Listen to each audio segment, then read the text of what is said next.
내년 상반기쯤 나올 CJ1호기로 2022년 하반기부터 초도 비행시험에 나설 한국형 차세대 전투기에는 지금보다 향상된 AESA 레이더가 장착될 것으로 알려졌습니다.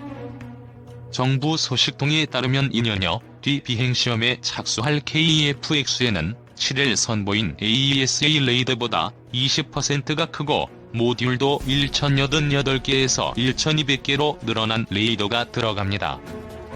이런 모듈 숫자는 800개인 일본 F이나 1000개인 프랑스 라팔, 1100개인 미 해군 슈퍼호넷 전투기를 넘어서 5세대 스텔스기인 F-35E와 비슷한 수준으로 평가됩니다. F-15K도 AESA 레이더 탄다. 국방부가 KF-16, F-15K 등 주력 전투기에도 다중 위상 배열 레이더를 장착하기로 했다. KF-16, F-15K를 4.5세대급 전투기로 성능 개량하겠다는 의미다.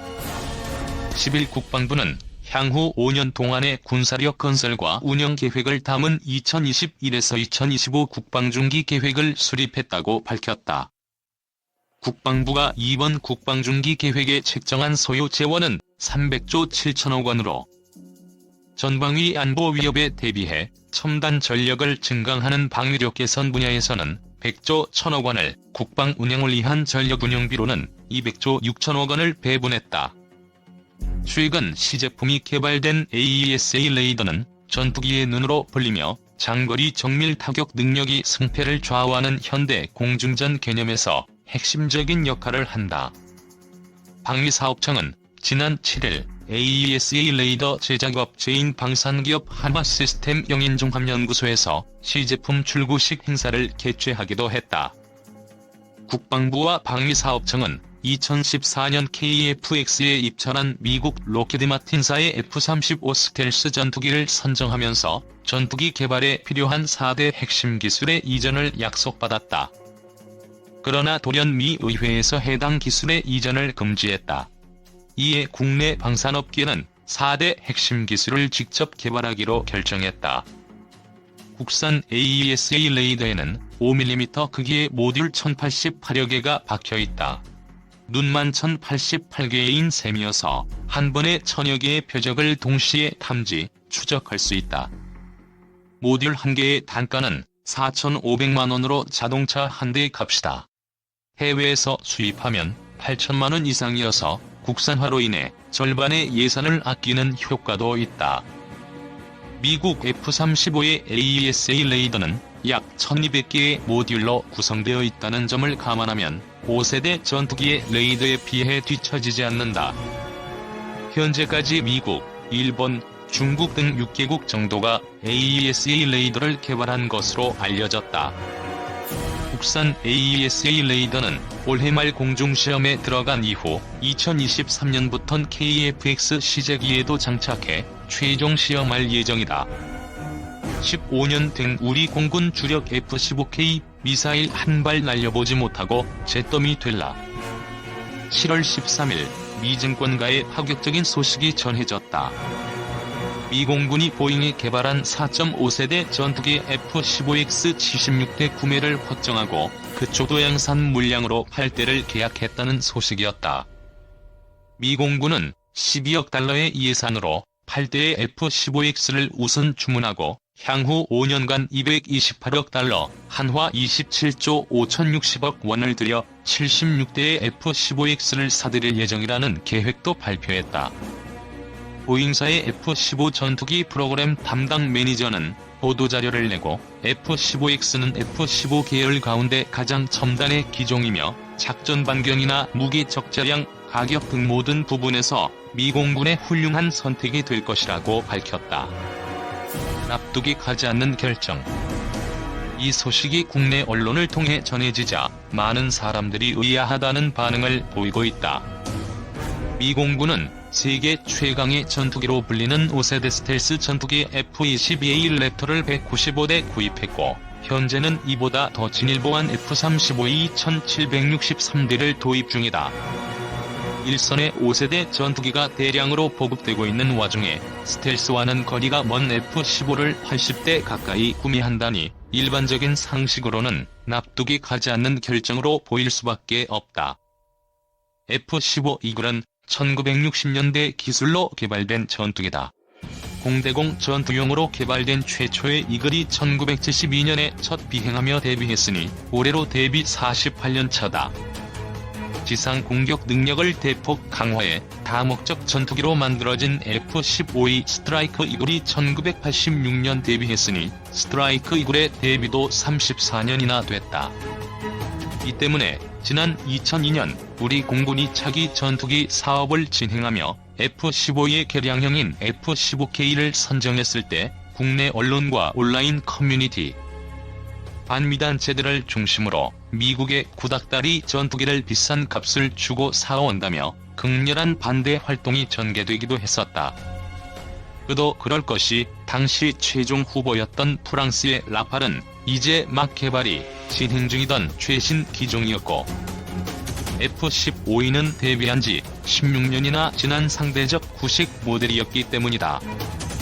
F-15가 구닥다리라는 오명을 뒤집어쓰고 여론의 문매를 맞았던 것이 벌써 18년 전인데 미 공군이 그 F-15를 무려 27조 원이 넘는 돈을 들여 80대 가까이 구매한다니 당연히 이상하게 보일 수밖에 없다. 이 때문에 국내 언론들은 미 정부가 최근 신종 코로나 여파로 여객기 구매가 급감하자 경영난에 빠진 보잉을 살리기 위해 미 정부가 보잉의 구닥다리 전투기를 구매해주는 것이라는 분석들을 내놓고 있다. 그러나 보잉의 전체 매출에서 방산 부문은 20%를 조금 넘는 수준이고 이 가운데 전투기가 차지하는 비중은 절반에도 미치지 못하며 보잉 전투기 매출의 대부분은 F-15가 아닌 FA-18 슈퍼 호넷과 F-35 프로그램 일부 하청에서 나온다는 것을 생각해보면 미 정부가 보잉을 살리기 위해 구식 전투기를 구매해준다는 분석은 사실과는 거리가 멀다. 결정적으로 이번 F-15 구매는 미 정부가 요구한 것이 아니라 실제 수요자인 미 공군에서 요구한 사업이었다. 가성비 뛰어난 전투기 F-15X. 당초 미 공군이 요구한 F-15X의 구매 수량은 144대였다. 미 공군은 F-15CD는 물론 F-15E 전투기 대체용으로 F-15X를 점찍었고 지난해부터 최소 144대의 F-15X 구매를 정부에 요구해왔었다. F-22와 F-35를 가지고 있는 미 공군이 이전 세대인 F-15X 전투기 구매를 요구한 이유는 가성비, 즉 가격 대비 성능이 5세대 전투기보다 뛰어났기 때문이다. F-15X는 사우디아라비아용으로 개발된 F-15SA의 기술적 바탕을 두고 설계된 최신 개량형이다. 풍부한 오일머니로 돈이 넘쳐나는 사우디는 일찌감치 F-15를 도입해 운용하고 있었지만 기존 F-15S는 이스라엘의 입김 때문에 지상 공격 능력이 크게 다운그레이드된 기종이었다. 그러나 이스라엘과의 관계 개선, 미국에 대한 로비에 힘입어 지난 2011년 F-15E를 근본부터 재설계한 환골탈태 버전인 F-15SA 구매 계약을 체결하는 데 성공했다. 사우디는 F-15SA 신규 생산 84대, 기존 S4양 70대를 SA4양으로 개조하는 대가로 무려 294억 달러, 한화 35조 3,100억 원을 지불했다. 대당 2,200억 원이 넘는 돈을 준 셈인데 비슷한 시기 우리나라가 F-15K를 대당 1,200억 원 정도에 구매했다는 점을 되짚어보면 사우디는 거의 2배 가격의 전투기를 구매한 셈이었다. 사우디가 이처럼 천문학적인 비용을 지불한 것은 기술 개발 때문이었다. 사우디라는 대어를 낚은 보잉은 사우디에서 받은 돈으로 필요한 모든 기술을 개발해 F-15에 적용했고 그 결과물로 탄생한 F-15SA는 F-15E 스트라이크 이글의 계열 기체로 보기 어려울 만큼 비약적으로 성능을 끌어올리는 데 성공했다. 우선 조종 계통이 바뀌었다. 기존의 F-15E의 기계식 플라이 바이 와이어 시스템 대신 디지털 방식의 FBW가 적용되어 조종 반응성과 기동성이 크게 향상됐다. 레이더는 기존의 기계식을 제거하고 현존 최고의 전투기용 레이더 중 하나로 꼽히는 AN/APG-6033 능동전자주사식 레이더가 탑재됐다. 레이더와 신형 디지털 미션 컴퓨터의 도입으로 F-15SA는 280km 떨어진 표적을 탐지하고 10개 이상의 표적을 동시에 추적해 공격할 수 있는 가공할 공격 능력을 갖추게 되었으며, 차세대 전자전 장비인 투주를 갖춰 나에게 날아오는 적의 공대공 미사일을 교란해 떨어뜨릴 수 있는 강력한 방어 능력도 구비했다. 미사일 캐리어로 운용. 보잉은 사우디 공군용 F-15SA를 개발하면서 스트라이크 이글의 성능을 한 단계 높이고 이후 수주한 카타르 수출 계약을 통해 레이더와 조종 개통, 항공 전자장비를 추가 개량한 F-15QA를 만들어내면서 기존 4세대 수준이었던 F-15를 4.5세대 이상의 가공할 전투기로 탈바꿈시켰다. 그 F-15QA 기술을 기반으로 더욱 개량된 것이 F-15X다. F-15X는 280km 이상 거리에서 적전투기를 탐지하는 것은 물론 적전투기에 직접 전자전 공격을 가할 수 있는 가공할 성능의 차세대 레이더 AN/APG-82를 탑재한다. 레이더를 보조하는 센서로 고성능 전방적 외선 감시기가 기본 장착되어 있으며 사우디 공군용보다 더욱 진일보한 투주 전자전 장비도 갖췄다. 기체에 장착된 모든 센서를 통해 수집된 정보는 고성능 미션 컴퓨터를 통해 융합되며, 융합된 정보는 일면 와이드 스크린 디스플레이와 조종사의 헬멧에 장착된 HMD 고글에 표시됨과 동시에 실시간 데이터 링크를 통해 아군에게 공유된다. 무장 능력도 크게 강화됐다. F-15X는 무장 장착대 변경을 통해 AIM-120D급 중거리 공대공 미사일을 무려 22발이나 동시 탑재 가능하다. 기존 F-15E가 10발 정도를 탑재했던 것과 비교하면 2배 이상 늘어난 탑재량이다. 여기에 탑재되는 AIM-120D는 최대 200km까지 공격이 가능하므로 F-15X는 혼자서도 적전투기 1에서 2개 편대를 원거리에서 일방적으로 공격해 경멸할 수 있는 가공할 공격 능력을 갖는다. 미 공군은 F-15X의 미사일 탑재 능력을 이용해 이 전투기들을 미사일 캐리어로 운용할 구상을 가지고 있다. 적이 레이더에 잘 탐지되지 않는 F-35 스텔스 전투기를 전면에 배치하고 적이 레이더 경보장치에 탐지되지 않는 전자광학 조준 장치로 은밀하게 표적을 조준한 뒤 표적 정보를 이선의 F-15X에 보내 200km 거리에서 대량의 미사일을 날려 적편대를 일거에 날려버리는 전술이다.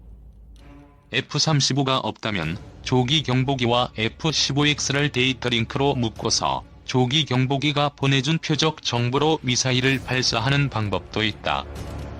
F-15X는 일반적인 전투기 3에서 4대분의 미사일을 탑재하므로 F-15X를 운영하는 측은 상대적으로 적은 숫자로도 다수의 적과 교전할 수 있는 전력을 발휘할 수 있다.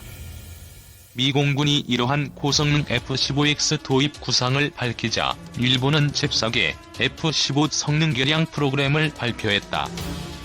일본은 지난해 11월 98대의 F-15MJ 전투기를 미 공군이 구상했던 F-15X에 준하는 사양으로 개량하는 45억 달러 규모의 개량 사업을 발표했다.